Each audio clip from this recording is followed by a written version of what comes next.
Bien. Bonsoir à toutes et à tous. On va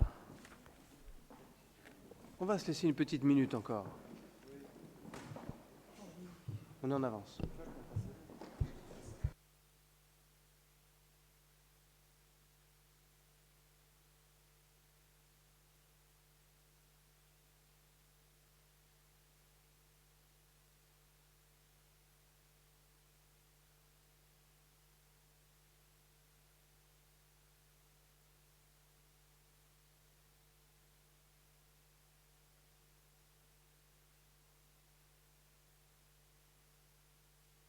Bien.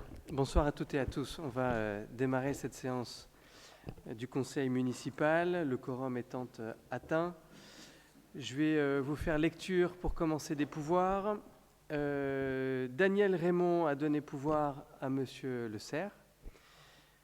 Virginie Larue a donné pouvoir à Gwenaël Claire.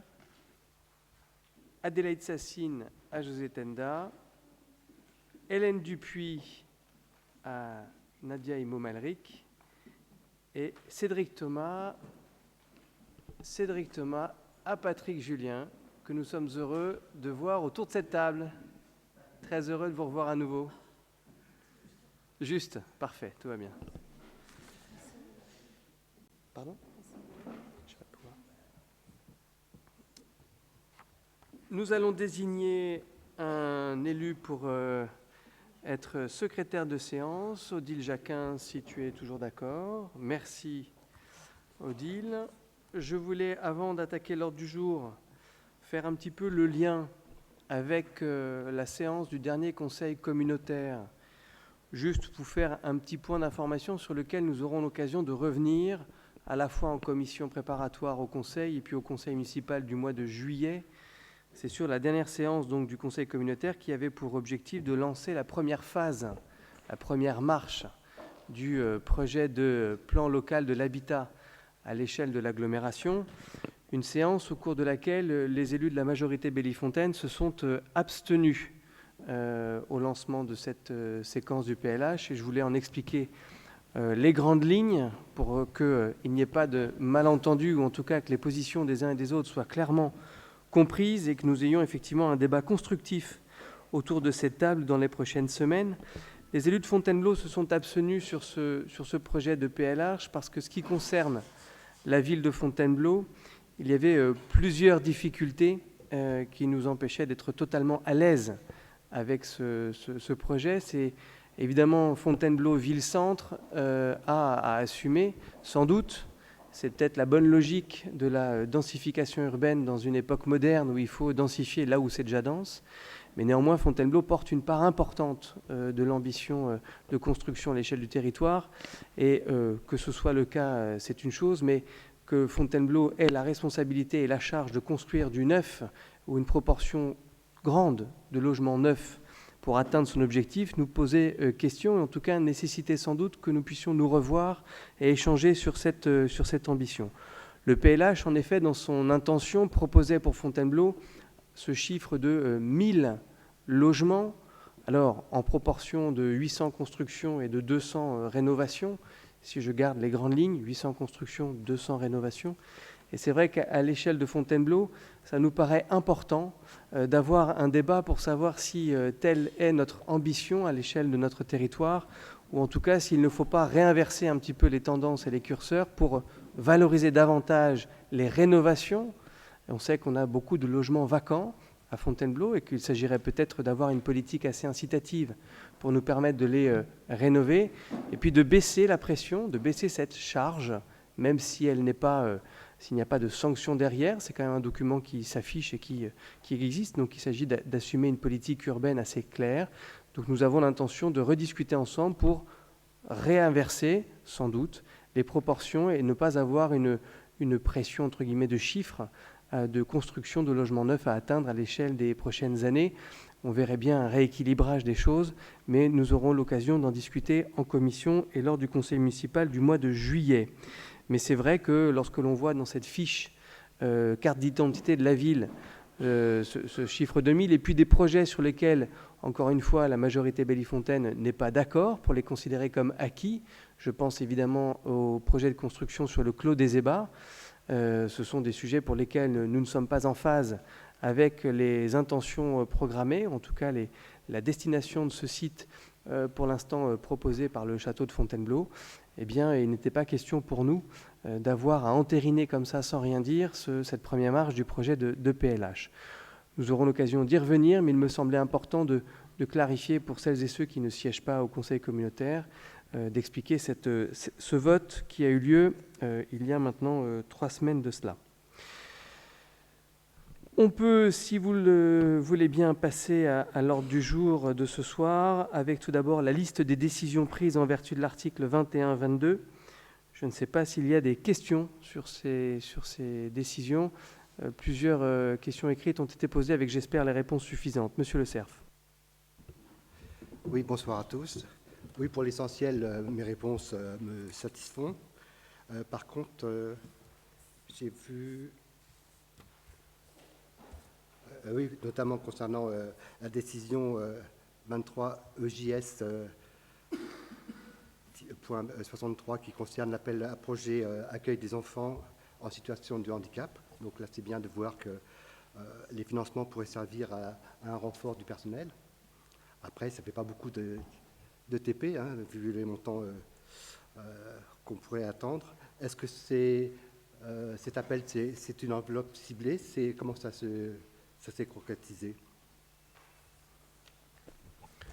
En fait, dans la liste des décisions, c'est le fait que la ville demande une subvention, donc ça fait partie des décisions que j'ai pu signer.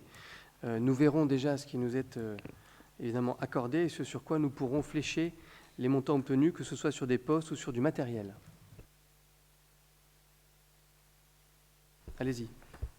Voilà, j'ai une autre question, ça concerne la décision 23 SG 19 relative à la désignation d'un cabinet d'avocats pour un TA que présente la mobilité réduite.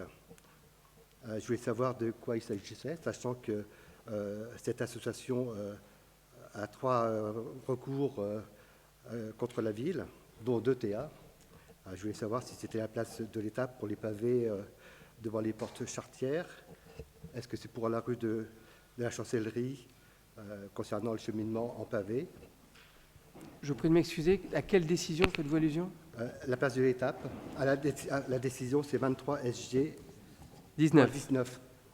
D'accord. Cette décision, effectivement...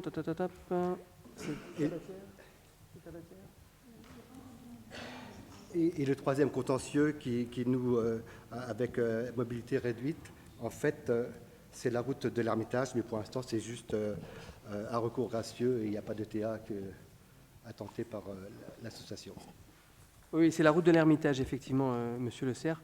Je pensais à la place de l'étape, mais c'est la décision SG 20 qui est en fait le suivi d'un dossier concernant un contentieux lié aux travaux de la place de l'étape. Hein. C'est le SG 20 qui est lié à ce contentieux et ce à quoi vous faites allusion, c'est bien la SG 19. Ce que je peux regretter, c'est que la ville travaille beaucoup avec cette association et on voit que malgré tout, malgré l'expertise de cette association qui est apportée à la ville, on a des contentieux. Voilà. Laissons peut-être le contentieux aller jusqu'au bout pour savoir sous quelle mesure et sous quel cadre la ville doit rectifier le tir ou pas. Hein. On fait beaucoup de concertations et je remercie les services ainsi que Thibaut Flynn de concerter l'association mobilité réduite notamment. Hein. C'est un sujet de préoccupation évidemment. On sait que l'aménagement de la ville nous oblige évidemment à réintégrer l'ensemble des usages sur notre espace public, mais bon, parfois on parle malheureusement de centimètres ou d'inclinaison de pente. C'est effectivement malheureux d'en arriver à un contentieux, mais on fait beaucoup d'efforts en amont pour essayer d'aménager notre ville pour permettre l'usage de tous. Et peut-être pour compléter, si monsieur le maire me le permet, là en l'occurrence sur la place de l'étape, le sujet qui, selon cette association, pose problème, ce sont les pavés donc aux entrées charretières. On a eu cette association estime que les pavés sont inconfortable, ce que je peux comprendre pour les PMR ou même les personnes en poussette. Simplement, ça fait aussi partie de l'histoire de la ville, d'avoir les entrées charretières en pavé. C'est quelque chose à laquelle les Bellefontins tiennent beaucoup. Et on a déjà retravaillé une fois les pavés avec les entreprises concernées pour ajuster les joints, pour limiter au maximum les désagréments. Mais nous ne souhaitons pas renoncer aux pavés devant les entrées charretières. C'est ce qui apporte aussi un cachet à la ville, et c'est d'ailleurs soutenu fortement par l'architecte des bâtiments de France. Donc c'est d'où cette histoire. Mais après, on va attendre les résultats du cabinet indépendant, mais normalement, nous sommes dans les clous de la réglementation. Est-ce qu'il y a d'autres questions sur cette décision? Oui, juste une dernière remarque concernant justement cette décision. Il y a eu une commission communale pour l'accessibilité qui s'est réunie le 10 mai, et a priori, les membres de la ville n'étaient pas conviés à cette réunion. Donc c'est un peu dommage. Alors, c'était une erreur matérielle dans la convocation. Vous avez reçu un message, toutes et tous. D'ailleurs, il y a eu aussi un problème d'envoi sur les élus de la majorité. Donc, il y a eu une erreur de convocation. C'est évidemment pas le fait de l'intention, mais ceci a été corrigé et veuillez nous en excuser. D'autres questions sur cette liste de décision? Merci. Sur l'approbation du procès-verbal de la séance du 3 avril, est-ce qu'il y a des questions? Pas de questions. Qui est pour? Monsieur Le Serre. Oui, excusez-moi. Concernant le PV, oui, j'ai une remarque. Il est noté dans le PV, page 14. Monsieur Le Serre rappelle avoir émis le souhait lors de la commission de cadre de vie que le square porte le nom de square Olga et Pablo Picasso. Ce n'est pas moi qui ai fait cette demande lors de cette réunion. Ça a été une demande, je crois que c'est Thibault qui avait fait la proposition, qui avait été acceptée par l'ensemble des membres. Mais ce n'est pas du tout moi qui avais fait cette remarque. Et après, on avait aussi argumenté en disant que si on pouvait associer le prénom de sa femme, ça aurait été un plus. Compris. En fait, effectivement, c'est la formulation rappelle avoir émis le souhait, ce qui n'était pas le cas. C'était un débat lors de la commission. On corrigera le procès-verbal. Donc, sous réserve de cette modification, est-ce qu'il y a des contre, des abstentions? Merci pour votre vote. Nous allons passer au menu de la séance avec le premier point, le compte de gestion 2022 du budget principal. Et je laisse la parole à Laurent Roussel. Bien, alors nous avons reçu le compte de gestion qui est, je le rappelle, fait par Madame la comptable du service de gestion comptable de Fontainebleau, donc comme c'est fait chaque année. Et donc nous vérifions à chaque fois qu'il y a une équivalence, que ce sont les mêmes montants avec les documents que nous publions, les comptes administratifs que nous proposerons au vote. Donc peut-être juste pour donner les grands montants, donc le résultat de l'exercice concernant le fonctionnement sur le budget principal s'élève à 1 571 598,49.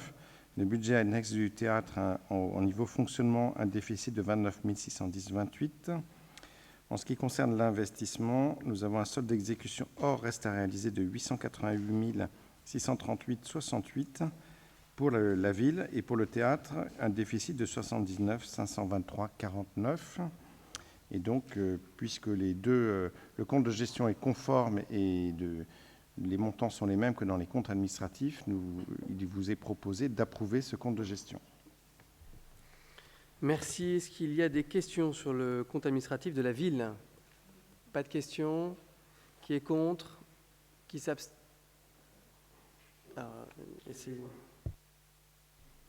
Allez-y, monsieur Le Serre. Pas de questions? Alors, je reprends pour le vote. Qui est contre? Qui s'abstient? On va noter les abstentions. Donc, monsieur Julien, 2 fois. Monsieur Le Serre, 2 fois.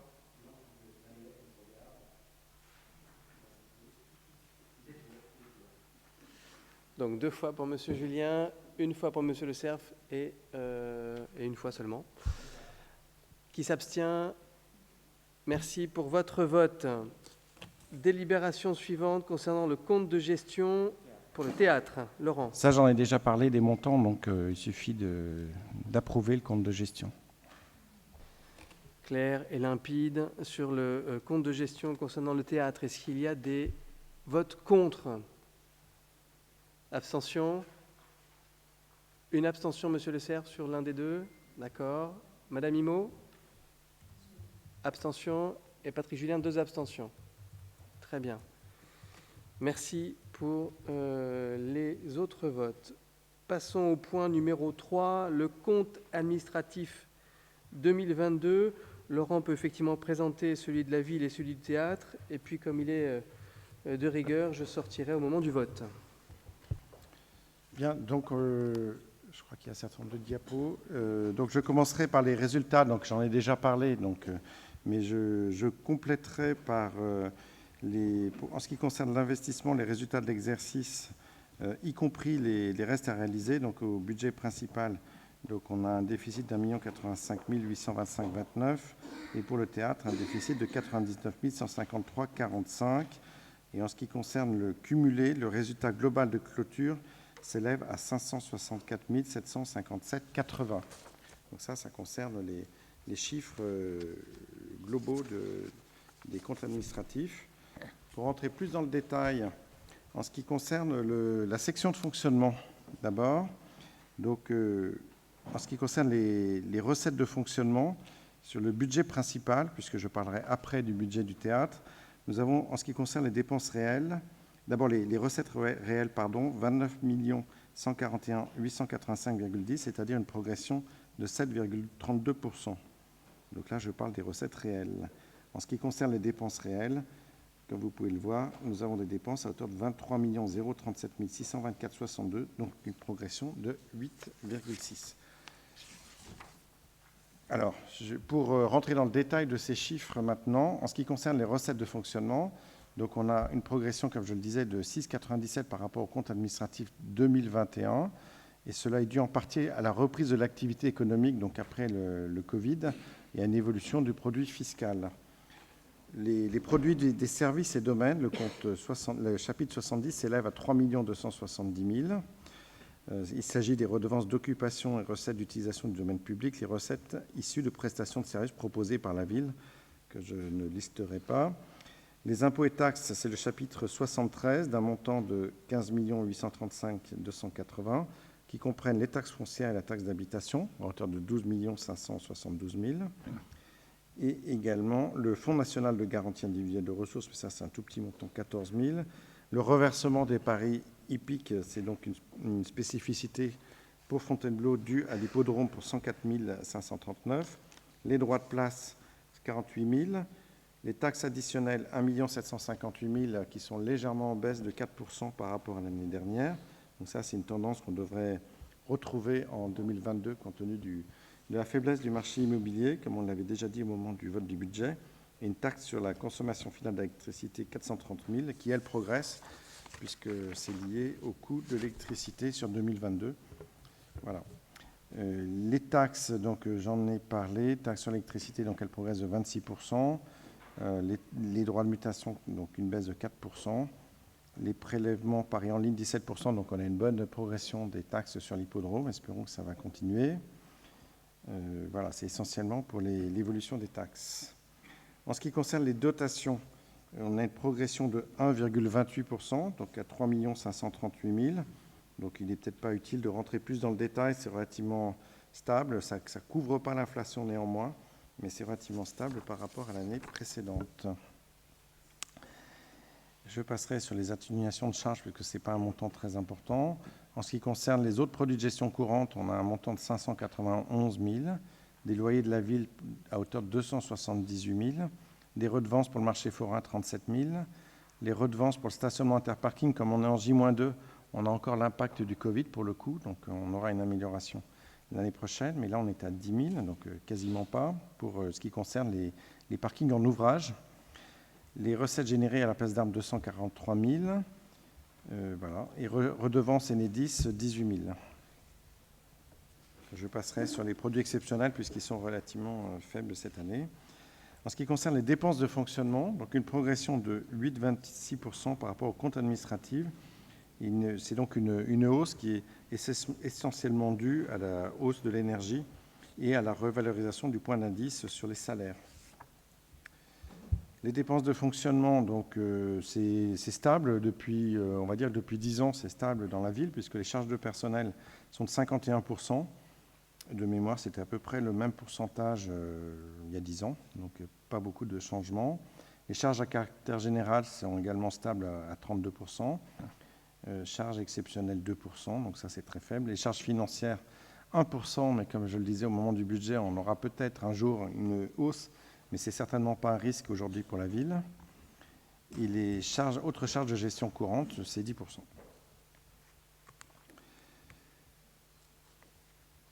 Voilà, donc les charges à caractère général, 7 470 000.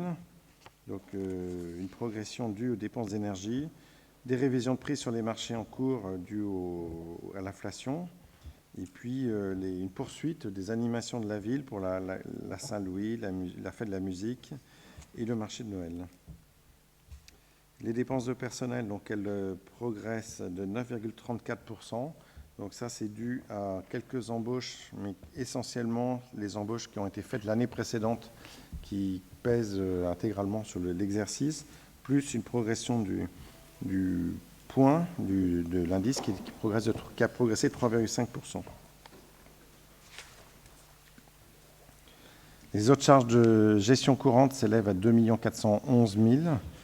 Elles sont essentiellement composées des subventions aux associations que nous allons voter notamment, les indemnités des élus et les subventions du CCAS, 1 450 000, et également les subventions pour les écoles. Charges financières, j'en ai parlé, je n'en reparle pas puisque c'est un montant faible. Charges exceptionnelles également. Alors les charges exceptionnelles, c'est essentiellement dû à la subvention qui est versée au théâtre municipal à hauteur de 520 000. Également, cette année, on avait un fonds d'urgence pour la ville de Beyrouth et un fonds également d'aide à l'Ukraine pour 15 000 €. En ce qui concerne l'épargne brute, donc on a mis la progression depuis 2014, puisque c'est intéressant à suivre sur toute la durée. Donc on voit une progression qui a été forte jusqu'en 2018-2019. 2020 a été une année plus mauvaise pour la ville, puisqu'on a eu le Covid, plus le règlement du litige Vinci qui n'est toujours pas jugé. Donc on attend toujours l'appel sur ce jugement. Et une progression depuis 2020, donc avec l'année dernière, on avait 1 881 000. Et cette année, en 2022, on progresse à 2 185 383. Donc une épargne brute qui, de nouveau, progresse de nouveau, on va dire, sans atteindre encore 2018-2019, mais la ville a bien repris depuis la fin du Covid. Je passe à la section d'investissement. Donc on a des recettes réelles qui s'élèvent en 2022 à 8 222 054, plus un report de 1 304 000, et des dépenses d'investissement qui s'élèvent à 11 931 000, en légère baisse à 3,44%. Mais on peut dire que c'est relativement constant parce que la baisse est relativement faible. Les recettes d'investissement portaient on a reçu des subventions importantes, donc on a mentionné pour la place de l'Étape 909 000, l'orgue, puisqu'il ne s'agit plus des travaux, mais de l'orgue de l'église Saint-Louis à 460 000, les travaux de la médiathèque, donc c'est l'aménagement du dernier étage de la rue de l'Arbre-Sec, donc 159 000, et les travaux sur la piste cyclable 206 000. Les autres recettes, c'est le fonds de compensation de la TVA à hauteur de 800 000, la taxe d'aménagement à hauteur de 259 000, les attributions de compensation 101 000. Un point sur les principaux, je ne reviens pas sur les pourcentages parce que j'en ai déjà parlé sur la slide suivante, donc je passe à la suivante, qui est les principaux travaux réalisés.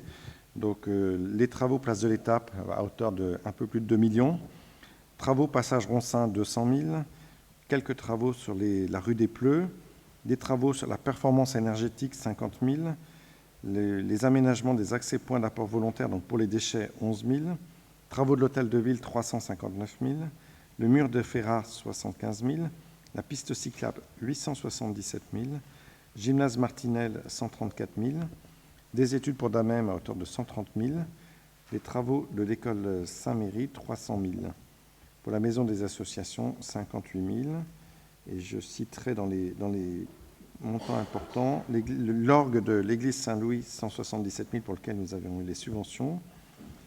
Et également des travaux pour la halle de Glières de sécurisation à hauteur de 56 000. Voilà, je passerai sur les autres petits montants. En ce qui concerne l'encours de la dette, 2022, on a eu une petite progression à 20 851 000 par rapport à 19 millions. Donc ça, c'était anticipé puisqu'on avait emprunté 3 millions en fin d'année, l'année précédente. Comme on l'a dit au moment du budget, cette dette devrait commencer à baisser à la fin 2023 puisque nous n'avons pas emprunté en 2022. Donc il n'y a pas eu d'utilisation de crédit, souscrit en 2022.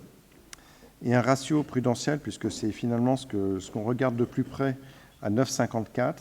C'est donc le ratio de l'épargne brute sur la dette. Et on voit que ce ratio diminue en 2021, donc il y a une moindre progression, c'est normal puisqu'on a une hausse de l'autofinancement, donc de l'épargne brute. Donc si l'épargne brute progresse, même si la dette a légèrement progressé, on a une amélioration du ratio. Donc c'est surtout ce ratio que nous suivons qui est bon depuis, on va dire, depuis 2016-2017. Donc ce ratio est largement en dessous de ce qui est préconisé au niveau de l'accord des comptes, puisqu'on parle d'un ratio qui ne devrait pas dépasser entre 11 à 13%. Donc à 9,54, on est largement en dessous de ce ratio. Donc ce qui veut dire que notre dette, avec une épargne brute de ce montant-là, est largement acceptable.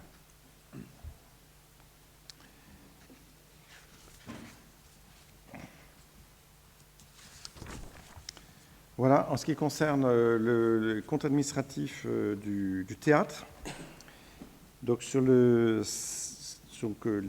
comptes administratifs 2022 pour les recettes réelles, 1 157 000, donc une progression de 5,3 par rapport à 2021.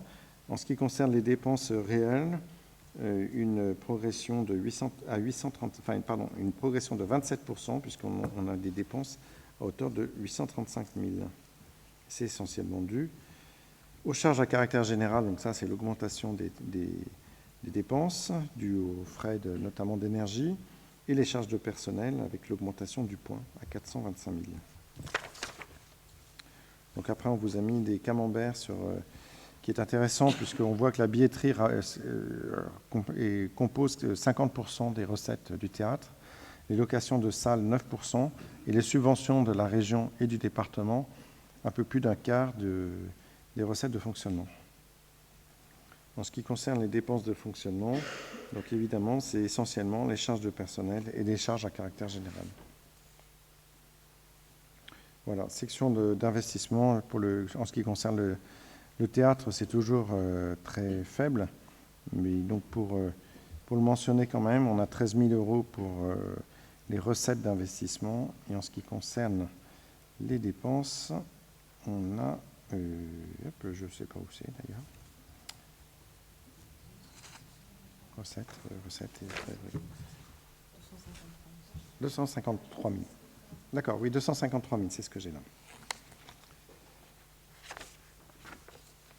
Voilà, en ce qui concerne le théâtre. Donc j'ai été synthétique sur le théâtre. Merci, Laurent Roussel.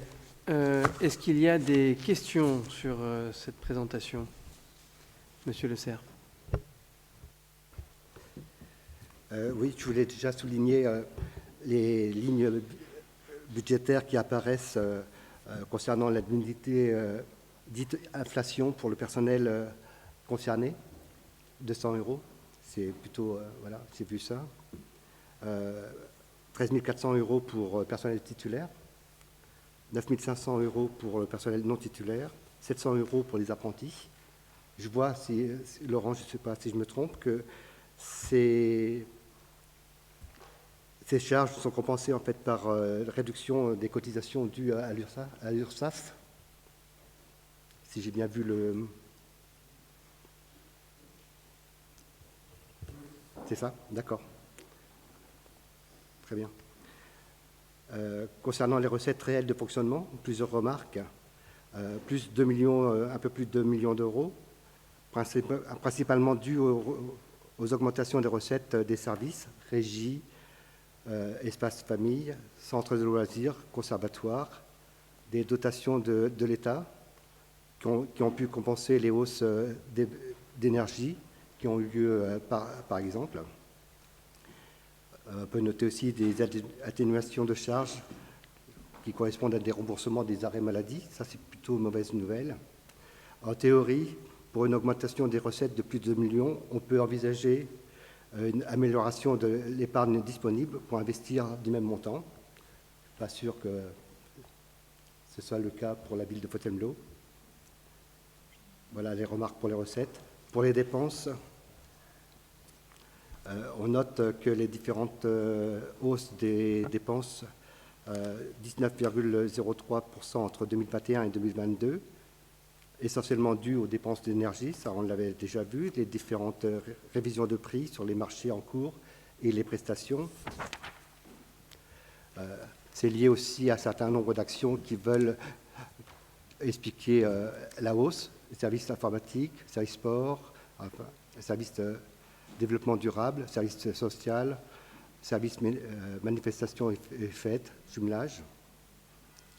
Mais on pense qu'en fait, malgré tout, ces dépenses de fonctionnement qui sont en hausse importante et ces lignes qui sont présentées dans cette note ne suffisent pas à nous éclairer par rapport à cette hausse justement importante. On a pu noter aussi une dépense qui nous paraît assez importante concernant les chalets de Noël pour un coût de 157 000 €.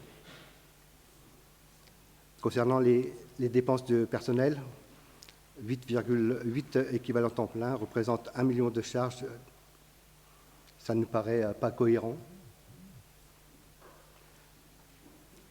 Pour les dépenses réelles de fonctionnement qui passent de 21 millions à 23 millions, soit une augmentation de près de 2 millions, c'est une augmentation qui est due aux charges à caractère général, plus de 1,2 million, qui sont pourtant maîtrisables par la ville. Charges de personnel, 1 million, voilà, à cause de nouvelles embauches.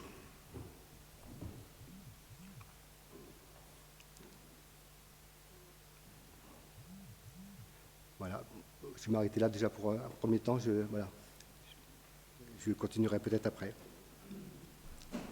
Merci, Monsieur Le Cerf. Si j'ai bien saisi, les remarques d'ensemble portaient notamment essentiellement sur le fonctionnement, les hausses sur le budget de fonctionnement, les dépenses de fonctionnement. On l'a déjà dit autour de cette table, les besoins en personnel répondent à des missions que l'on souhaite assumer. Quand ces missions seront interrompues, nous pourrons revoir la voilure en termes de charges de fonctionnement, notamment sur les dépenses liées au personnel. Mais ce sont des recrutements, en tout cas des embauches, qui répondent à des besoins, parfois ponctuels, d'autres plus sur le long terme. Et ça a eu effectivement une incidence sur les dépenses de fonctionnement. Les autres incidences, c'est la hausse du point d'indice pour la fonction publique, ça vous l'avez noté tout à l'heure, et Laurent Roussel l'a rappelé dans sa démonstration. Il y a également eu des heures supplémentaires de payer l'an dernier. Ça correspond effectivement à toute la charge qui est assumée par les services, parfois dans des périodes, ou en tout cas des volumes horaires qui dépassent le cadre normal de leur travail. Donc c'est bien normal de les rémunérer en heures supplémentaires. Et vous l'avez dit vous-même, les charges liées à l'énergie, les dépenses électricité, gaz et compagnie, on a quand même subi, et ça on ne va pas y revenir, des hausses importantes l'an dernier. Donc je pense que les hausses sur les dépenses de fonctionnement s'expliquent somme toute assez bien. Le chalet de Noël, vous avez noté une hausse importante, c'est qu'on a eu un parti pris l'an dernier de changer de formule avec des chalets que l'on a voulu un peu plus qualitatifs sur la place Napoléon Bonaparte. Nous verrons quel sera le choix porté l'an prochain sur ce sujet de Noël. Il n'est pas impossible que nous revenions sur d'autres formats un peu plus standards. Laurent, si tu veux compléter, n'hésite pas. Oui, moi je ne rentrerai pas dans le détail de tous les postes, puisque ça vient des comptes administratifs, donc on n'a pas beaucoup de doutes sur le fait que c'est bien les bons montants. Dans les grandes masses, on va dire, en ce qui concerne, ce qui est important de voir, c'est que d'abord les impôts n'ont pas augmenté depuis 2016, que l'autofinancement, malgré ce qu'on entend, etc., il est en progression maintenant sur ces 3 dernières années et retrouve un niveau d'avant Covid, que la ville a passé toutes les crises qui se sont succédées depuis maintenant 7-8 ans, que ce soit la baisse des dotations, le Covid, la hausse de l'énergie, etc. On est finalement à des montants qui sont tout à fait honorables avec toutes ces crises, même si je suis d'accord avec vous, ça a été en partie compensé par l'État. Donc là, on est très satisfait de ces compensations. Mais on arrive à une épargne brute qui est quand même satisfaisante. On a réussi à faire un niveau d'investissement qui était de 5 millions, qui est à peu près la moyenne de ces 10 dernières années. Donc on est vraiment dans la moyenne. On a une certaine stabilité, comme je vous l'ai montré, quand on voit la répartition des dépenses, la répartition des recettes, ça reste stable sur la durée. Donc il y a une stabilité. On voit qu'il y a un certain conservatisme dans la gestion de la ville qui nous permet de poursuivre sur cette même tendance avec un endettement qui somme toute est maîtrisé par rapport à notre épargne. C'est pour ça qu'on fait apparaître le ratio d'effet de levier. Voilà, donc une certaine stabilité. Et même si après, poste par poste, on peut toujours discuter ça pourrait être mieux, ça pourrait être moins, on pourrait faire plus. Mais dans l'ensemble, on a une certaine continuité dans nos résultats. Voilà. Merci. Est-ce qu'il y a d'autres questions sur ces deux comptes, Monsieur Le Cerf? Oui. Dans la note, on voit qu'il y a, pour les études d'Amen, 130 000 euros. Le conseil municipal ne les a jamais vus. On n'a jamais été informé de ces études. Et concernant les quartiers subsistance, 6 288 euros. Qu'est-ce que c'est? Et juste pour signaler aussi, 60 000 euros de plus pour le cabinet du maire, protocole, ce qui n'empêche pas de ne pas recevoir, qu'on ne reçoit toujours pas les mails pour les convocations. Bon, les histoires de logistique et d'informatique, évidemment qu'il n'y a rien d'intentionnel là-dedans. Il y a eu des problèmes de convocation qui ont été envoyés. Je ne vais pas y revenir à chacune des questions. Vous avez reçu les explications. Évidemment, ça n'a pas vocation à se reproduire. Je le redis, je pense, une dernière fois. Concernant les sujets d'AMEM, c'est des libellés qui correspondent aussi à tout ce qui avait été lancé concernant les études sur l'école Lagorce, dont on pourra reparler dans quelques instants. Ça n'a pas de lien direct avec le campus. D'autres questions, Monsieur Le Cerf?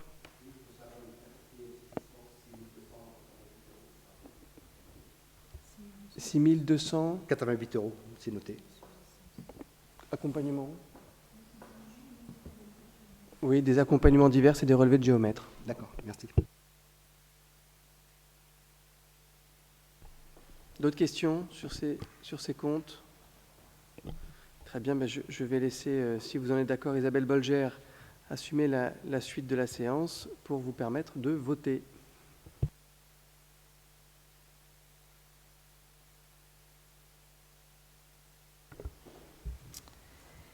Écoutez, nous avons donc deux votes.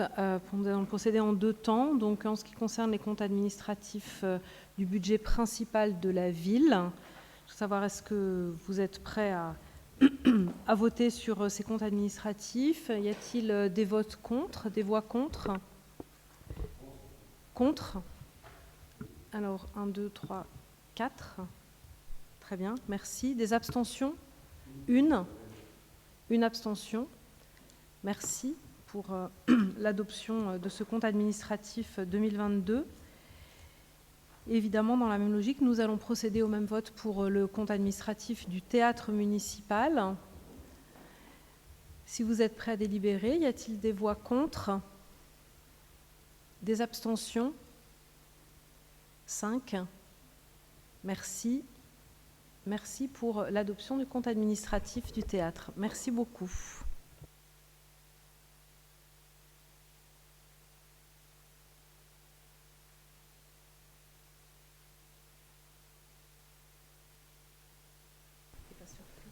Approbation. Merci.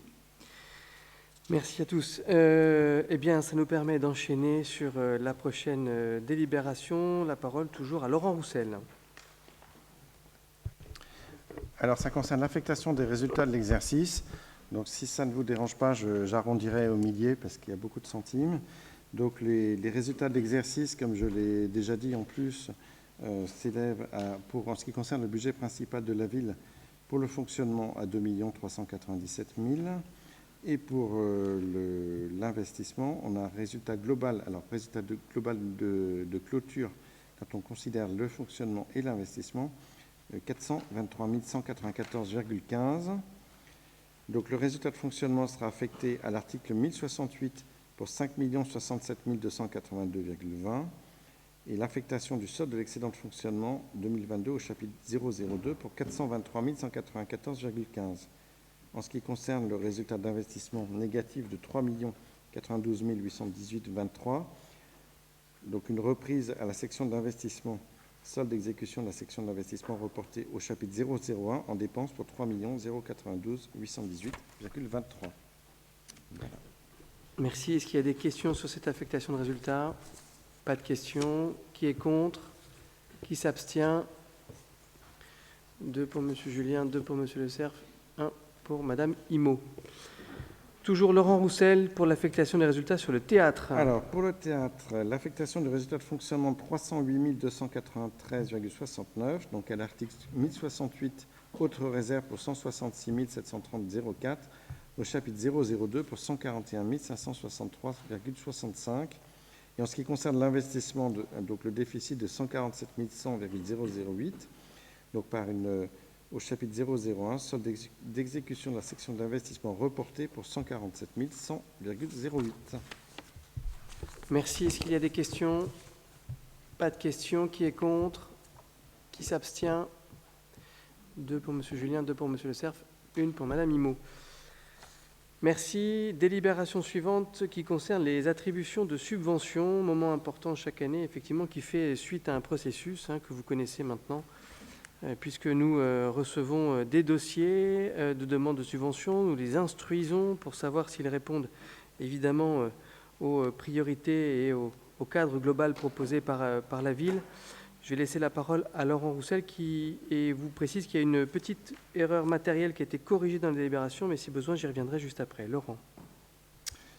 Bien, alors, le montant total des subventions, donc toutes ces subventions ont été présentées dans les différentes commissions. Donc, les conseillers ont déjà eu l'occasion d'en prendre connaissance et d'en débattre. Donc, le montant global s'élève à 237 985 €. Les conventions d'objectifs à 23 000, les subventions exceptionnelles pour un montant de 8 200. Donc, peut-être qu'au lieu de les présenter toutes, je ferai juste les montants globaux par secteur. Donc, pour le développement durable, 16 450. Pour le commerce et manifestations, 6 375. Pour le sport, 42 650. Pour l'enseignement, 1 800. Pour la jeunesse, 64 300. Pour le secteur culturel, 84 350. Pour l'administration générale, 160. Pour le secteur social, 16 350. Pour le secteur patriotique, 1 250. Pour les jumelages, 4 300. Donc pour le total du chapitre 65, comme je l'ai dit, c'est 237 985. Et on a également 6 subventions exceptionnelles pour un montant global de 8 200.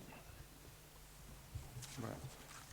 Merci. Avant de laisser place aux questions, s'il y en a, l'erreur matérielle, c'est plutôt un complément dans la délibération. On ajoute la mention dans le visa et dans les considérants, plutôt dans les modalités de précision de la délibération.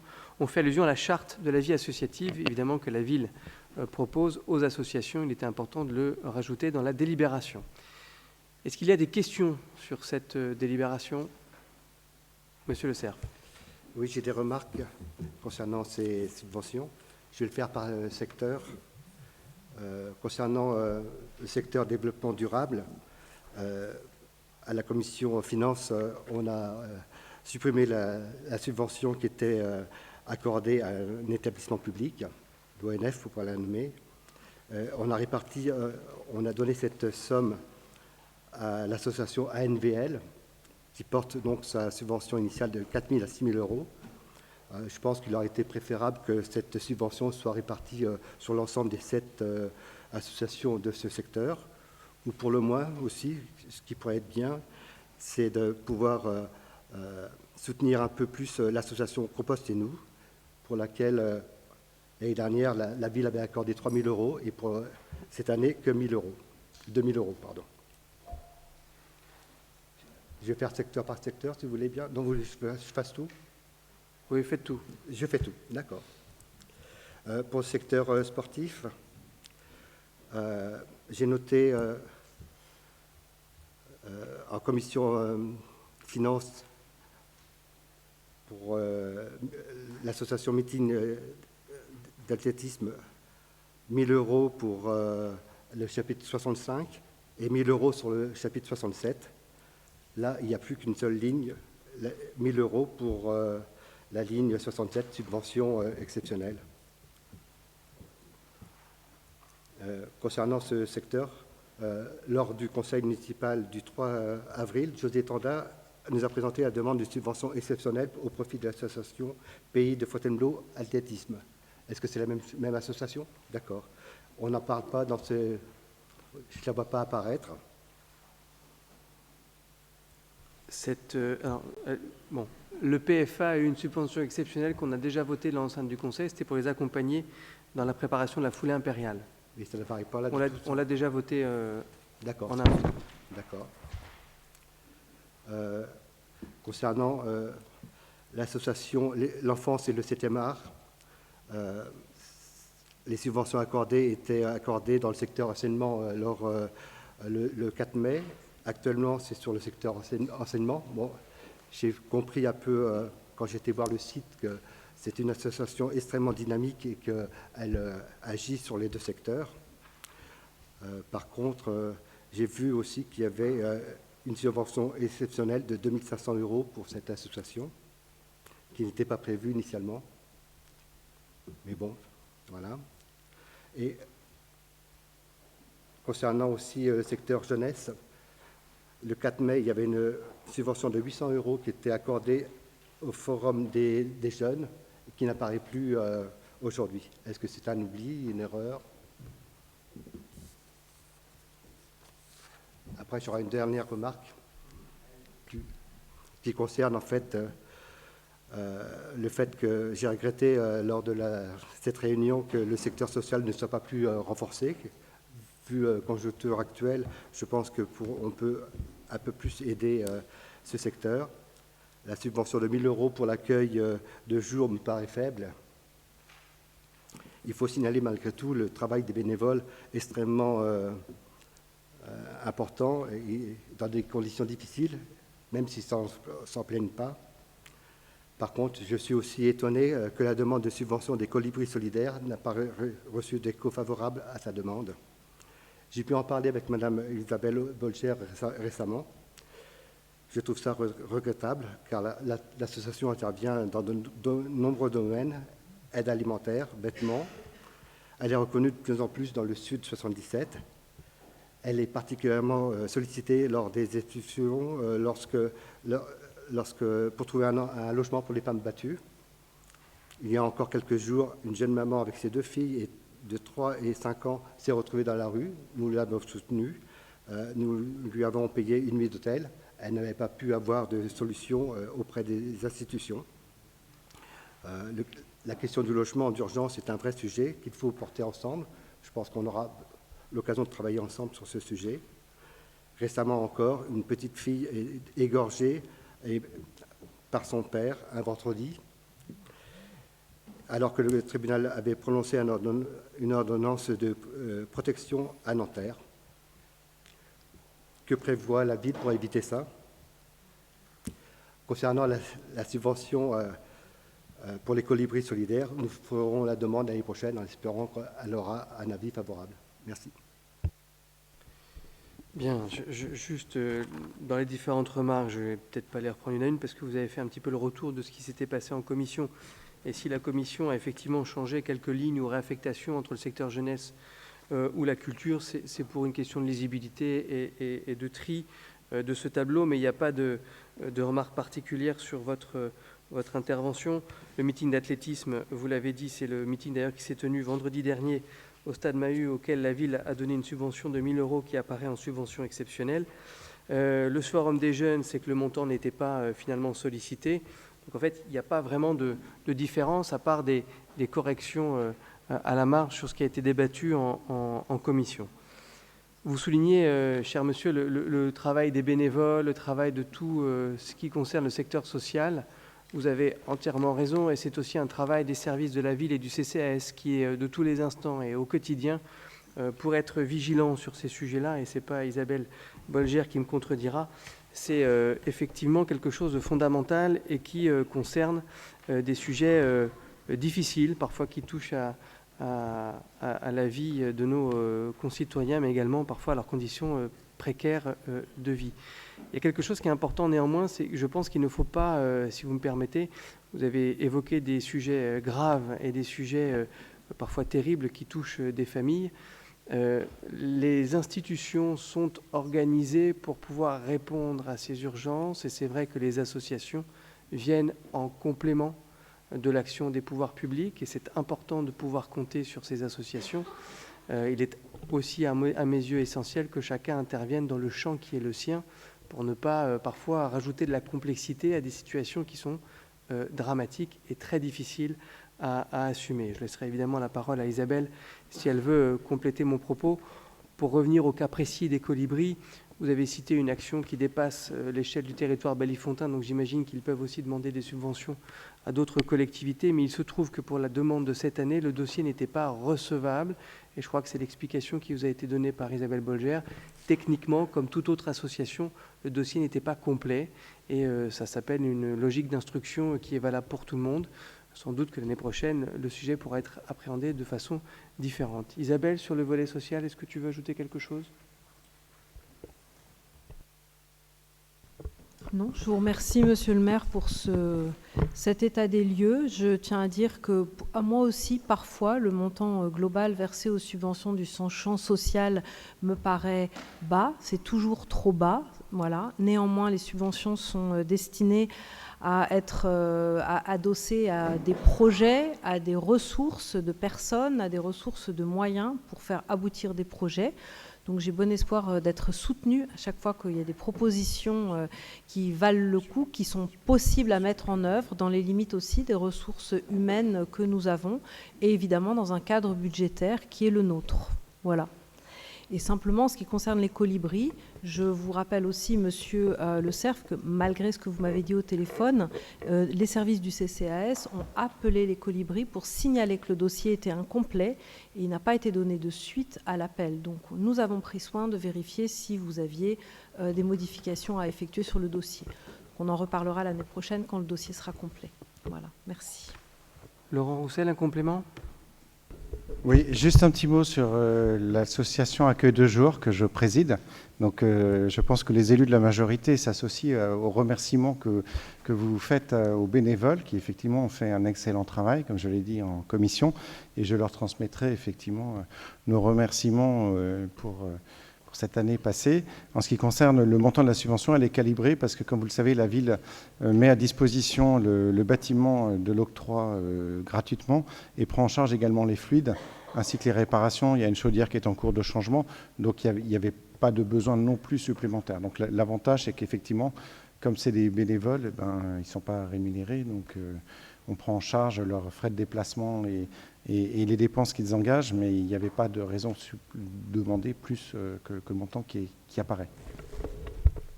Et j'en profite pour rebondir sur l'association Compost et nous, pour les remercier pour tout le travail qu'elles font pour nous aider à entrer dans une gestion, on va dire, dynamique de tout ce qui est déchets alimentaires.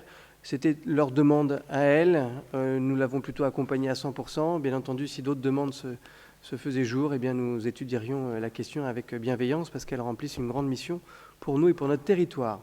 Est-ce qu'il y a d'autres questions sur les subventions aux associations ? Alors, on va passer au vote avec la précaution d'usage qui veut que je vais faire état de, on va dire, des participations dans les associations des conseillers autour de cette table, et donc ils seront réputés ne pas avoir pris part au vote de l'association dont ils sont membres. Donc je vais en faire lecture et après nous pourrons voter de façon large, mais on considérera tout ça au niveau du procès-verbal. Pour le comité de jumelage, je siège de droit, Madame Reynaud également, Madame Jacquin, M. Schutz et Mme Maggiori sont au comité de jumelage. Pour FLC, j'y siège de droit, Mme Maggiori, M. Ingold. Pour les jardins familiaux de Fontainebleau avant, M. Julien en tant que trésorier de l'association. Pour la maison de la famille au Pays de Fontainebleau, Mme Bollet, qui est membre du CA. Pour le club des cadres entrepreneurs de Seine-et-Marne, M. Dorin, qui est membre du bureau. Pour la Société des Amis et Mécènes du Château de Fontainebleau, Mme Bollet, Mme Bolgère, Mme Jacquin, Mme Malvezin et M. Dorin siègent à cette association. Pour l'accueil de jour du Pays de Fontainebleau, Laurent Roussel vient d'en parler, donc Laurent Roussel et Isabelle Bolgère. Pour l'APJFA, pour la promotion du jumelage Fontainebleau pour le Cambodge, Mme Reynaud, membre de droit, Mme Maggiori, Mme Jacquin et Mme Bollet. Pour l'association des Amis de la Forêt, Mme Reynaud et M. Dorin. Pour l'enfant et le 7e art, Mme Maggiori. Pour l'association de la réserve de biosphère Fontainebleau-Gâtinais, Mme Maggiori. Et pour le tennis club de Fontainebleau, M. Flynn et M. Schutz et moi-même, adhérent du club. Voilà, on va pouvoir passer au vote. Est-ce qu'il y a des... Oui. Bon. Précaution d'usage numéro 2. Êtes-vous d'accord pour un vote global ou bien est-ce qu'on fait un vote subvention par subvention? Vote global, hein? Merci. Donc je repose la question. Qui est contre ce tableau? Qui s'abstient? Écoutez, merci pour ce vote, cette adhésion à ce qui est proposé.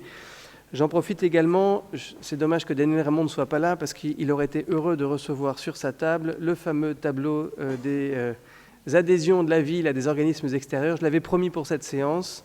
Il est livré, on lui transmettra par mail. Il n'est pas impossible que nous y revenions d'ailleurs, parce que nous avons peut-être vocation à le mettre à jour sur certaines adhésions.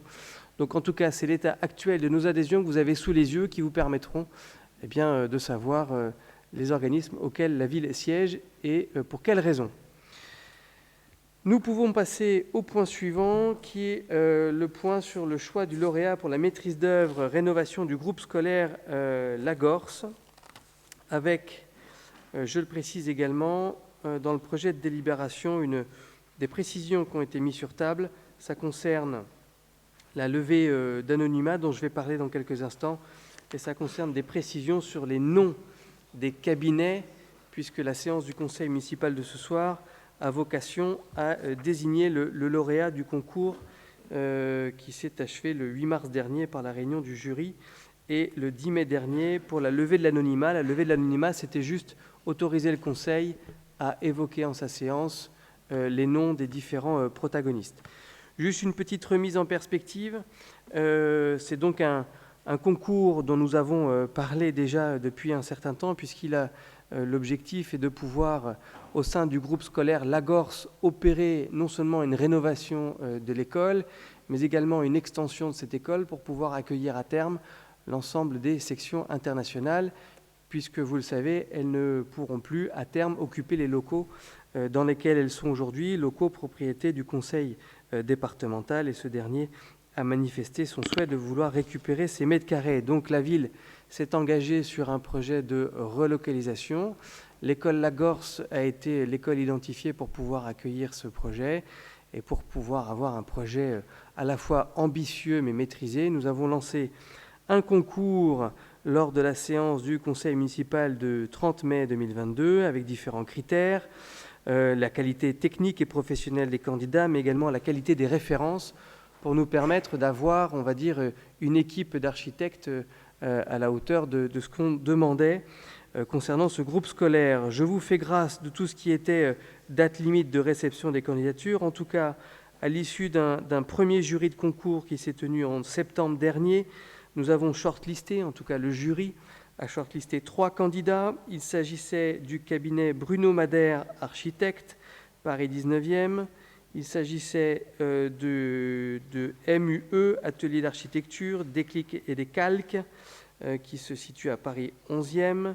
Et il s'agissait du cabinet Dominique Coulon et Associés, qui se situe à Strasbourg. Nous avions également un candidat suppléant au cas où il y a une défaillance, un désistement d'un des 3 candidats retenus. Nous avons réinterrogé les candidats et fait plancher sur le projet en lui-même, avec des critères, les critères de qualité. Nous souhaitions un projet qui s'intègre évidemment dans le site, au niveau du quartier, à la fois dans son insertion, mais également dans sa qualité architecturale. Nous souhaitions évidemment des critères qui concernent l'organisation fonctionnelle. On ne construit pas une école sans veiller évidemment à ce que les locaux soient accessibles et faciles d'usage. La qualité architecturale intérieure également, la qualité environnementale, la qualité technique et la prise en compte des conditions d'exploitation, de maintenance et d'entretien du bâtiment. Évidemment, des critères qui étaient liés à la compatibilité du coût avec nos moyens et un impact concernant le planning et le phasage, concernant la date prévisionnelle d'ouverture du groupe scolaire que nous avons fixé pour l'instant à la rentrée 2026. Les 3 candidats ont remis leur offre dans les délais impartis. Le jury s'est réuni le 8 mars dernier et je crois que l'on peut dire de façon assez unanime a proposé le choix du cabinet MU Atelier d'architecture, des clics et des calques comme lauréat de cette procédure. Je crois qu'il n'y a même pas eu, ou quelque peu, mais à peine des débats. Le projet répondant en tout point à ce qui était proposé, en tout cas demandé par la ville, y compris dans son insertion architecturale, puisque même si on ne peut pas ce soir, pour des raisons juridiques, avoir les dessins qui seront présentés, en tout cas le jury a considéré que l'insertion architecturale était assez facile et ne posait pas de difficultés quant à l'appréciation et pour les problématiques d'appréciation au niveau du quartier et au niveau de nos sujets de PLU et sujets d'architectes des bâtiments de France. Le lauréat numéro 2, enfin le classement a été de maître Bruno Madère, architecte, en 2e et Dominique Coulon, associé, en 3e. Les cabinets Madère et enfin tous les lauréats sont d'ailleurs indemnisés. Non, pas du tout. Les 2 lauréats, c'est tous les lauréats indemnisés? Non. C'est tous les 3 qui sont indemnisés? Tous les participants, pardon, sont indemnisés à hauteur de 37 920 € dans cette première phase. Et nous aurons à travailler dans les mois à venir avec le cabinet donc MU Atelier d'architecture, des clics et des calques.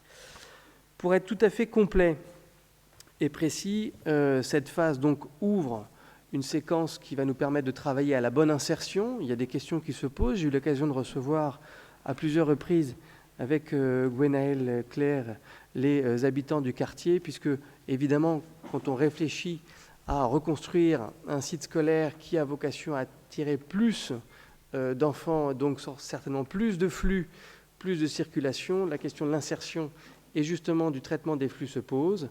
Nous allons opérer maintenant des études sur ce point pour savoir comment doit s'organiser l'entrée, comment doivent se gérer les flux, les déposes des enfants le matin, les reprises évidemment à l'issue des cours.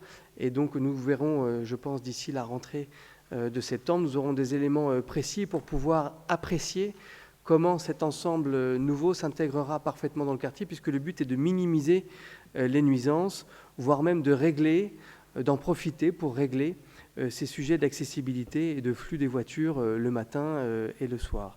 Les bus également, puisque les enfants des sections internationales viennent parfois des communes voisines.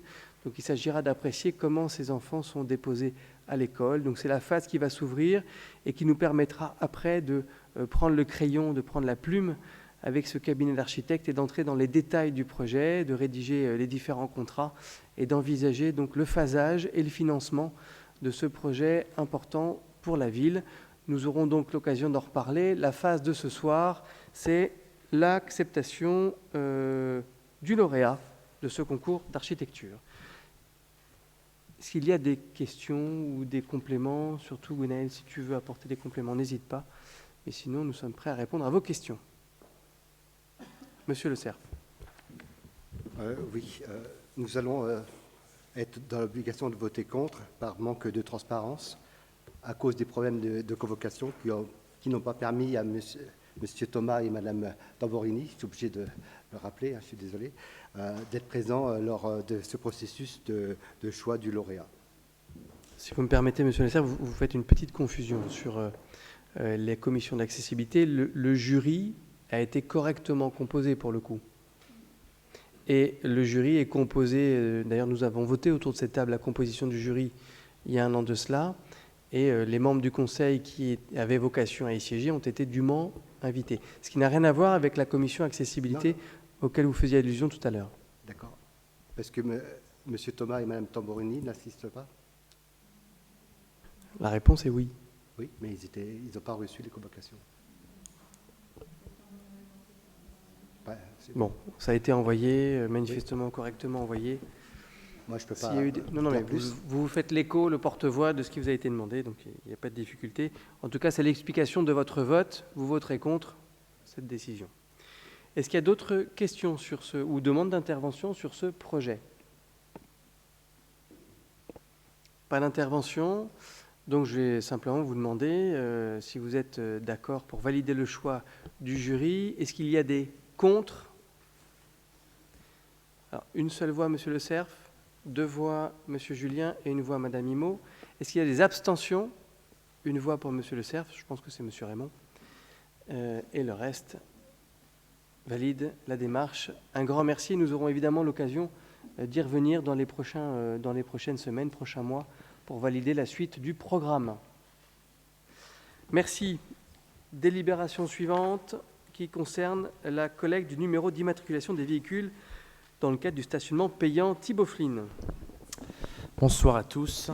Donc c'est un point qui est en lien avec la RGPD que vous connaissez sans doute tous de nom et qui vise à protéger, c'est légitime, nos données personnelles. Depuis la loi Informatique et Liberté en 1978, chacun d'entre nous peut s'opposer à la collecte, au traitement, à la conservation de nos données. Donc évidemment, les plaques d'immatriculation sont des données personnelles puisque c'est leur rôle, elles permettent justement de relier le véhicule à un individu et à son adresse. Donc théoriquement, la loi prévoit que les citoyens peuvent s'opposer à leur collecte et aux collectes de la plaque et de son traitement, mais bien évidemment, c'est complètement incompatible avec nos systèmes et de paiement et de recouvrement ou de contrôle de notre politique du stationnement. Donc la loi prévoit une souplesse, c'est-à-dire qu'on peut voter en conseil municipal, c'est l'objet de cette délibération, le fait de d'écarter ce droit d'opposition pour mener à bien la politique du stationnement. Et je précise que, bien évidemment, en écartant ce droit, on le maintient tout de même uniquement, on le limite uniquement au paiement, au contrôle et au recouvrement, et dans le strict respect de la réglementation en vigueur, et heureusement, ai-je envie de dire. Voilà, je vous remercie. Merci Thibaut. Dans la délibération remise sur table, il y a une précision qui concerne la gestion du sujet RGPD par Pay by Phone. On a souhaité un peu préciser la délibération. Est-ce qu'il y a des questions sur cette délibération? Pas de questions. Est-ce qu'il y a des contre, des abstentions? Merci pour votre vote. Point suivant, Judith Reynaud pour la convention d'objectifs avec l'association Django Reinhardt.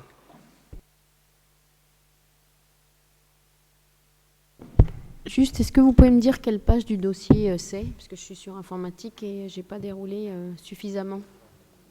Merci. Parfait.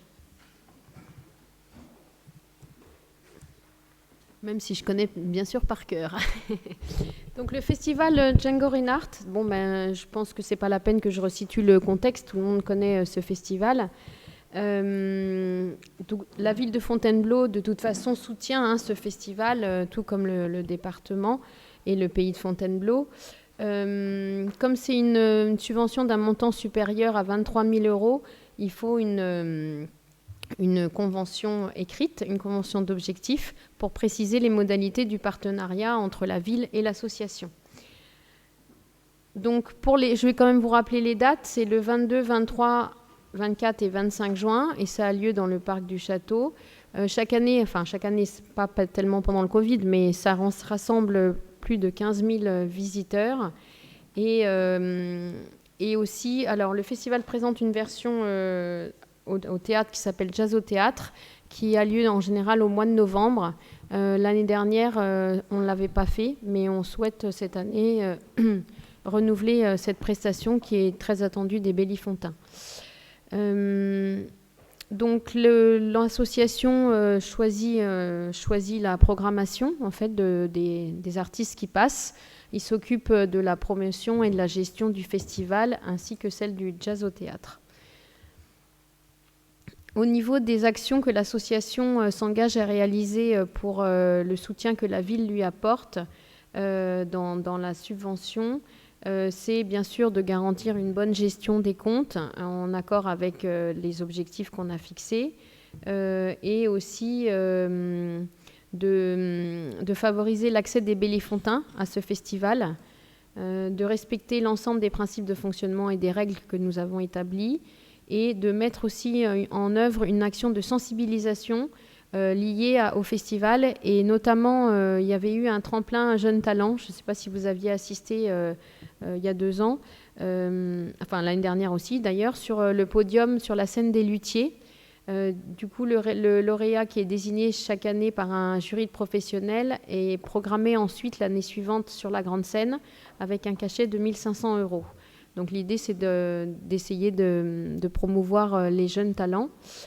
Au niveau de la ville, il y a une médiation qui est faite auprès des élèves du conservatoire de musique, avec un podium jeunes talents qui est fait au moment de Jazz au théâtre. En fait, c'est une soirée où les jeunes groupes de Fontainebleau, soit issus du conservatoire, soit issus du lycée, notamment François Ier, ou des autres lycées, peuvent se produire. Et du coup, ça leur permet de jouer vraiment sur une scène. Donc ça, on y tient beaucoup à ce podium jeunes talents.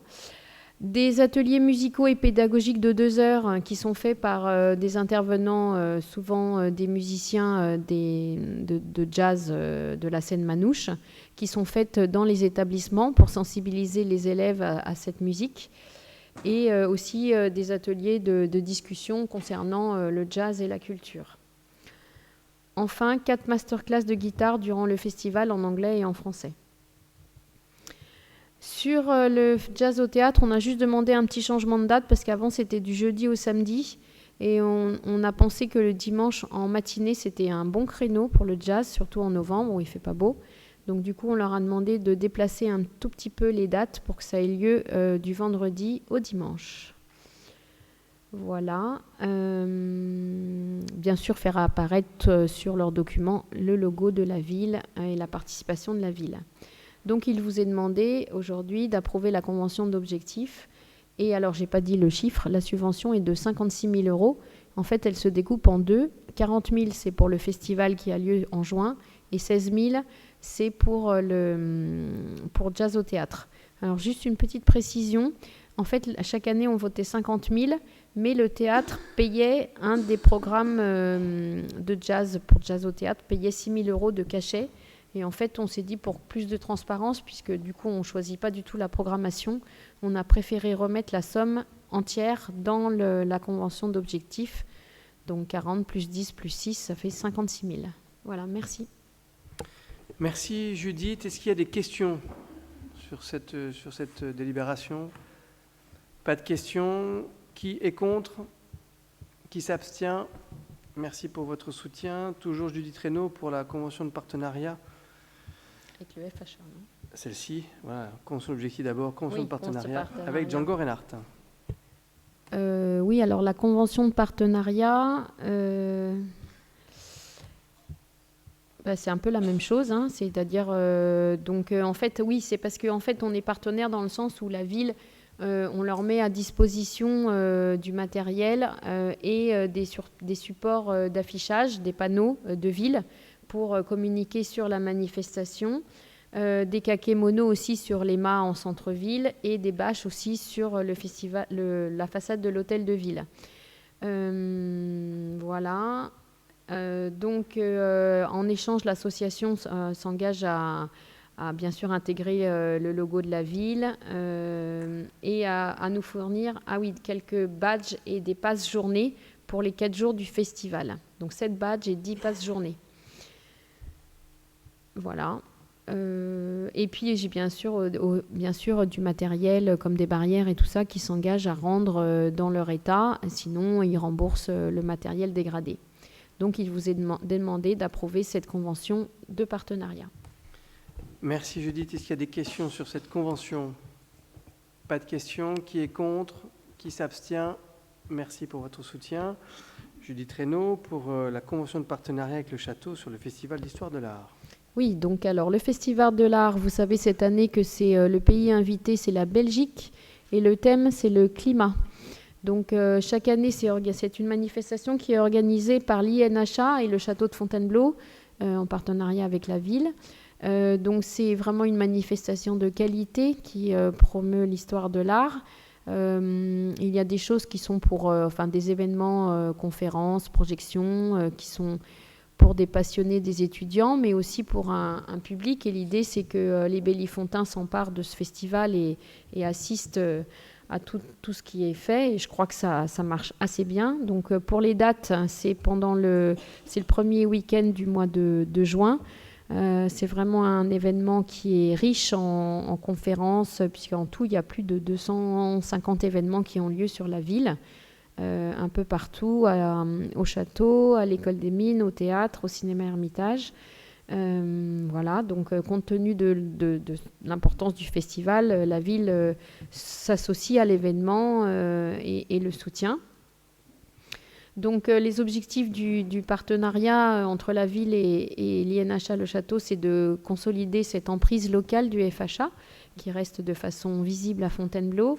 C'est une manifestation culturelle de grande ampleur et l'idée, c'est de continuer à toucher le public bellifontain au-delà des professionnels et des invités qui viennent et essayer de l'ancrer un peu plus sur la ville.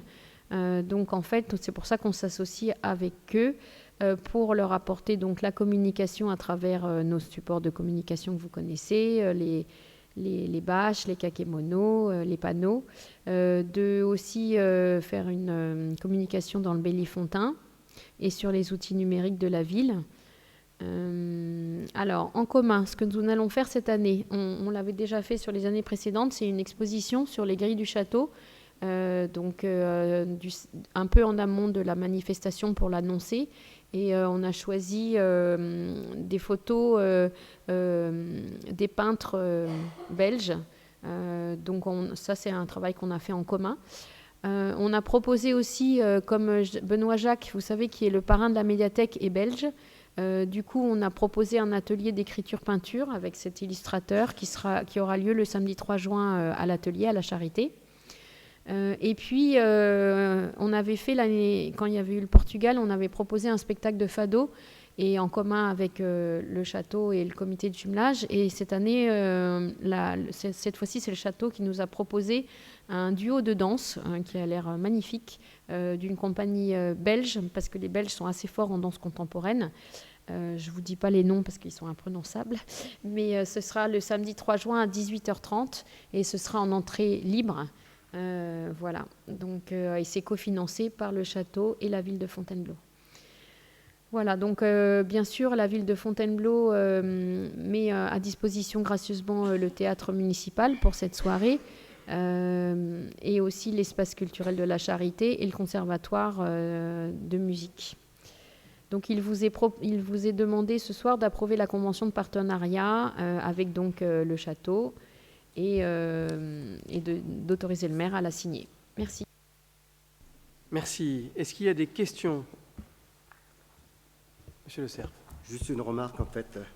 J'ai noté la volonté et de la ville et du festival, et d'ailleurs ça a été bien souligné par Madame Reynaud, la volonté de toucher le public bellifontain au-delà des professionnels et des invités. Je n'ai pas l'impression qu'il y ait beaucoup de communication à ce sujet.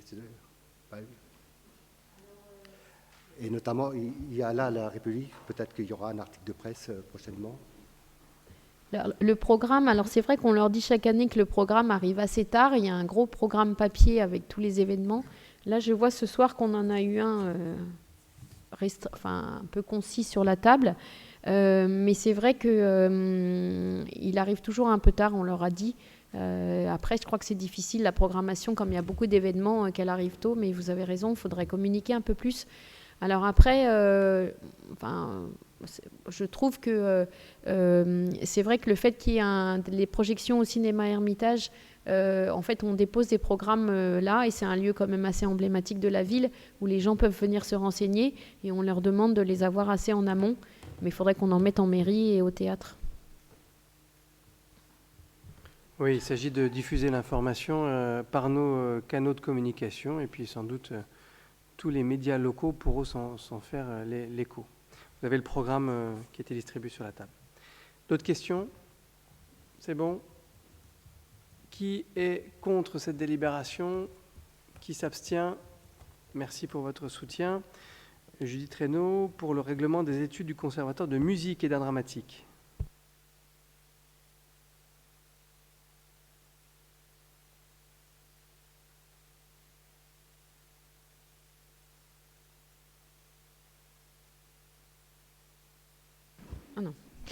Alors, du coup, la modification du règlement des études du Conservatoire de musique à compter de l'année scolaire de la prochaine. Donc, quelques modifications. Donc, la création d'un parcours personnalisé. Donc, l'idée de un parcours à destination des élèves qui ont validé leur fin de deuxième année du deuxième cycle, qui permettent un aménagement des horaires et des pratiques individuelles plus souples, tout en conservant une pratique collective et le même niveau de qualité que l'enseignement en parcours diplômant. Voilà, c'est l'idée d'être plus souple. En fait, l'idée de cette modification du règlement, c'est d'essayer de monter en gamme, de monter en niveau d'exigence l'enseignement qui est fait au conservatoire. D'où aussi la suppression du parcours libre. Donc le parcours libre, c'était en fait toute personne qui voulait prendre des cours de musique au conservatoire pouvait s'y inscrire. Et en fait, je pense que la mission d'un conservatoire n'est pas de se substituer à l'enseignement artistique de piano, de guitare, voilà, puisqu'il y a des professeurs qui savent très bien le faire. Et donc on voudrait essayer de professionnaliser un peu ce parcours. Donc l'idée, c'est de faire un parcours sur la durée un petit peu plus longue. Et idem pour l'art dramatique, parce que vous savez, je ne sais pas si vous le savez, mais en fait, il y a des cours de théâtre au conservatoire. Et l'idée, c'est de créer un parcours diplômant pour justement l'art dramatique. Et on n'en avait pas avant. Alors, l'idée aussi, c'est de faire que les gens jouent ensemble. Ça, on trouve que c'est très important. La musique de chambre a une place importante en conservatoire. Et les élèves doivent désormais s'inscrire en priorité dans les ensembles orchestraux, lorsqu'il reste bien sûr des places, pour pouvoir faire d'autres pratiques collectives. Et les élèves de 3e cycle doivent aussi dorénavant participer à des ensembles de musique de chambre durant la totalité du cycle. C'est important d'avoir cette musique de chambre parce que du coup ils peuvent jouer au théâtre ou ils peuvent jouer pendant des cérémonies, ils peuvent participer aux cérémonies de la ville. Voilà, donc en fait vraiment l'objectif global, je vous dis, c'est de monter en gamme, monter en exigence l'enseignement du conservatoire. Il vous est demandé ce soir d'approuver le nouveau règlement des études et que ce règlement s'appliquera dès la rentrée de septembre 2023. Merci. Merci. Est-ce qu'il y a des questions sur cette délibération? Monsieur Le Cerf. Audrey voulait avoir,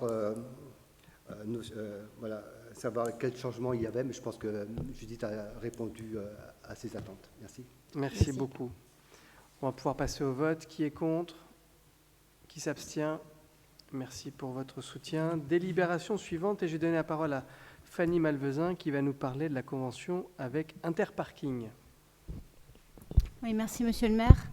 Donc cette délibération vise en effet à adopter la convention de partenariat en sponsoring entre la ville et Interparking, qui renouvelle là son soutien à hauteur de 31 000 € aux manifestations phares de la ville, donc les Naturiales, pour les citer, la fête de la musique, le feu d'artifice de la Saint-Louis et les festivités de Noël.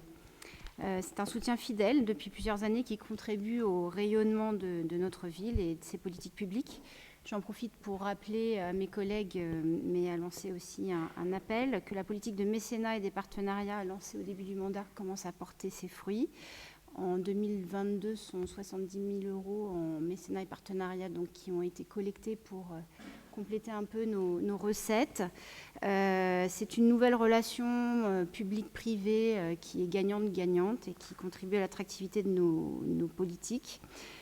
Pour cette année, je ne désespère pas d'arriver aux 100 000 €. Monsieur le Roussel sera très content, je pense. C'est en bonne voie puisqu'on a des nouveaux mécènes, notamment pour accompagner la politique culturelle et de la programmation du théâtre. Et en ce jour qui accueille le sommet international Choose France à Versailles, je voudrais lancer un appel aux chefs d'entreprise du territoire de choisir la ville de Fontainebleau pour s'ancrer localement et accompagner nos politiques publiques.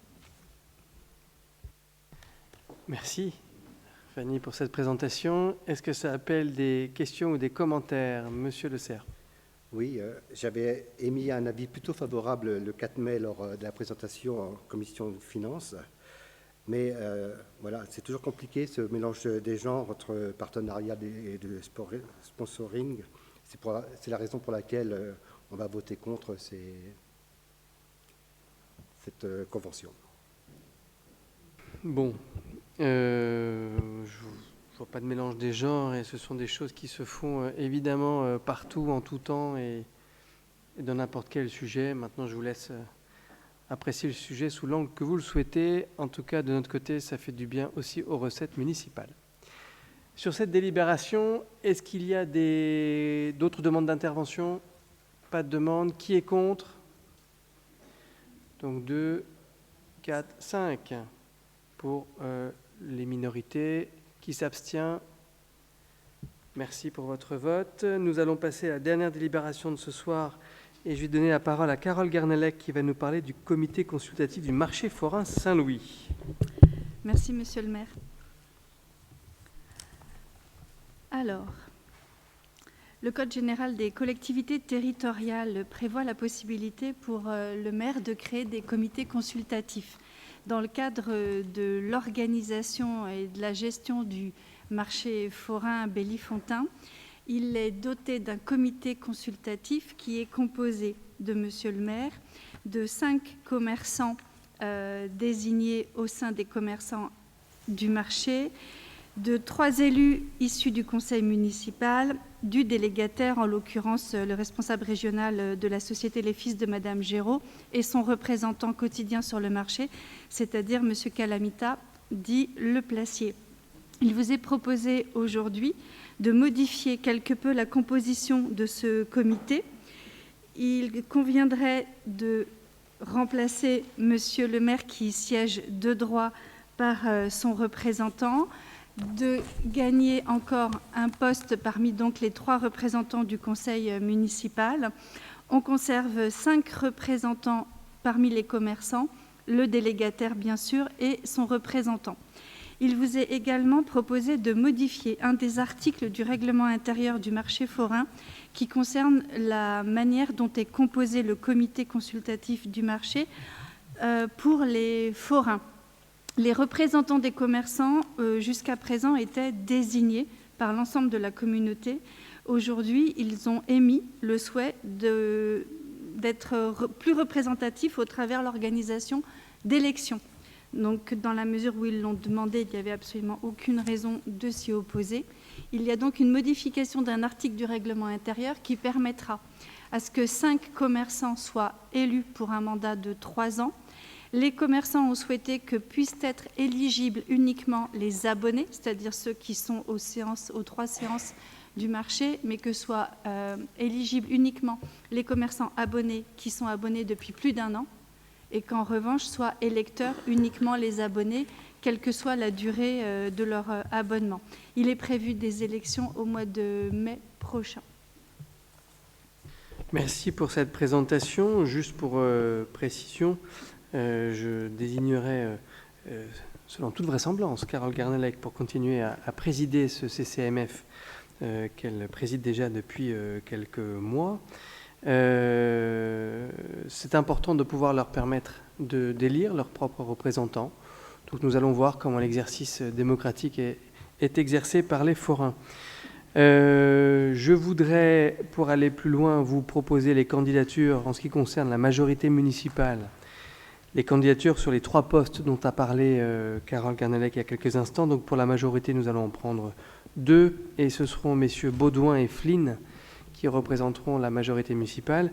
Et il y a un siège proposé à la minorité. Est-ce qu'il y a un candidat, 2 candidats? Oui, Monsieur Thomas se présente pour ce siège comme il avait. Comme il est sortant, très bien. Donc, eh bien, nous pourrions, si vous en êtes d'accord, déjà voter à main levée. Ça nous évitera, ça nous fera gagner un petit peu de temps. Et donc, je rappelle la composition qui est proposée ce soir en séance. C'est de désigner messieurs Baudouin, Flynn et Thomas comme représentants du conseil municipal au sein du CCMF. Est-ce qu'il y a des contre, des abstentions? Eh bien, écoutez, c'est parfait. Merci et félicitations aux uns et aux autres qui siégeront au sein de cette instance de concertation avec les forains du marché. Nous arrivons au terme de ce conseil municipal. Il n'y a pas de questions orales. L'occasion pour moi de vous rappeler la date de notre prochain conseil. Attention, ce ne sera pas le lundi 5 juin comme initialement prévu, mais le vendredi 9 juin à 19h30. Et pourquoi cette date? C'est que la loi, la préfecture nous demande de nous réunir pour les élections sénatoriales afin de désigner les représentants, les suppléants des grands électeurs. C'est une date imposée. Et donc cette date imposée est le vendredi 9 juin à 19h30. Et nous ferons ce soir-là 2 séances. La séance de désignation des représentants et le conseil municipal classique pour lequel il y aura quelques points à voter, et notamment le sujet de la restauration scolaire. Donc nous sommes tous bien impatients de pouvoir traiter ce point en séance. Merci pour votre présence et donc au 9 juin.